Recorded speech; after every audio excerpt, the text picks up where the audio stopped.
Hey coin collectors, it's DC on the Big D Coin Channel, taking a look at some 1972 Washington quarters from the United States of America. It says Liberty at the top, In God We Trust under his chin, in 1972. And that's really not an In God We Trust down there, is it? Oh my goodness, look at that, how that I got smushed right into the N. And there's this whole joke online about In Cod We Trust, and it's a fish coin, but this is not a fish coin either. These coins just get worn down after they're used so much, and they last forever. We're talking about 50-plus-year-old coin right here, right? This over here, there's no mint mark, and so that means it's the Philadelphia Mint in 1972. No mint mark for Philadelphia, D for Denver. And both of these coins, if you can get them in incredibly good shape, are worth over $1,000. The Philadelphia Mint coin, according to PCGS, sold for about $1,200 without a mint mark here, but it was in MS68 condition. In other words, really, really, really good. And the Denver Mint in 1972 has one that sold for over $3,000. How many did they make at the Denver Mint? Well, they made 311 million. The Philadelphia Mint, they made 211 million. So they made about $500 million of these between both of the mints. And these, of course, are a copper nickel clad copper coin. They have 119 reeds going around the rim. Even these worn out ones still count. We get onto the back and we see that there is an eagle on the back. United States of America at the top, E pluribus unum below, right above the eagle's head, $250 at the bottom, and a sheaf of arrows and some olive branches. Now, one of the other things that you should know about 1972 was that was the second year in which the United Kingdom had gone to decimalization. So I don't know how many of you remember this, or know this, but in 1971, the United Kingdom decided to say everything was going to be worth, based on a pound, it was worth 100 pence. So prior to that, they had a pound that was worth 244 pence. They started in 1968 introducing coins. In 1971, they came out with a full slate of coins. And then in 1972, which is this year, they had a full slate of coins.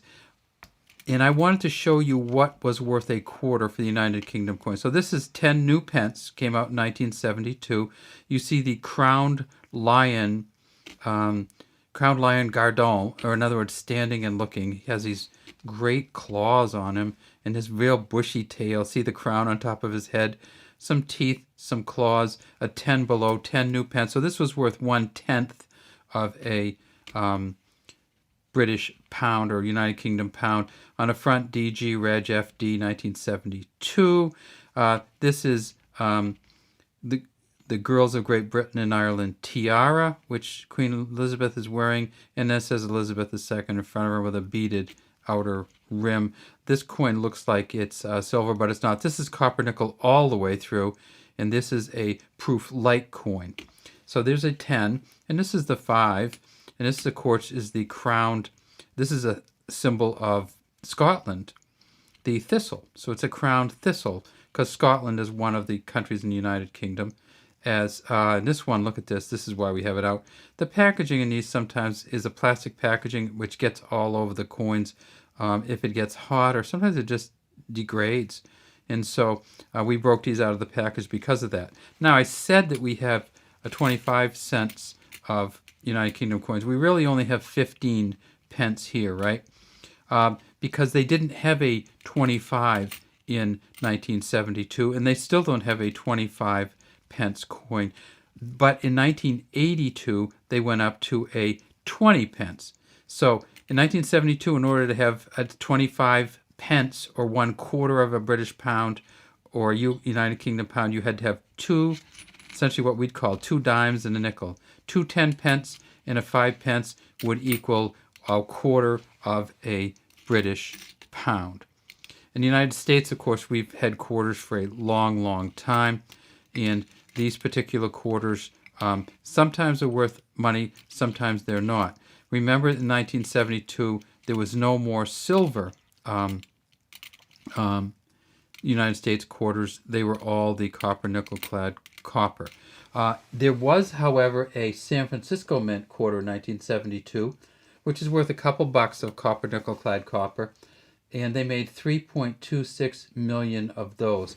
So you can find one, not a blank and not a D, but you can find one with an S on it from 1972, and that'll have some value. If it's still in the proof set, it'll be worth about $2 to $3.